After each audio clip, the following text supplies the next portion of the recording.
भाइयों मैंने एक वीडियो देखी थी यूट्यूब पर जिसमें कि फैन बेल्ट अगर आपकी आवाज़ करती है तो आप उसको वैसलीन लगा के साइलेंट कर सकते हो। देखते हैं कहाँ तक ये बात सच है। तो मैं अभी फ़िलहाल अपनी गाड़ी में आ चुका हूँ और गाड़ी मेरी स्टार्ट है।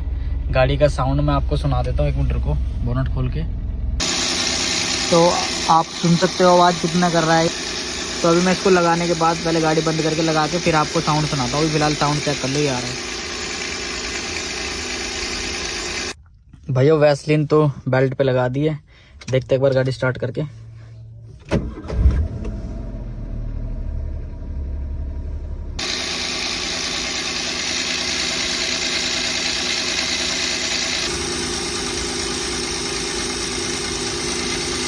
ये पहले की साउंड में और अब के साउंड में फ़र्क देख के बताना क्या है क्या नहीं।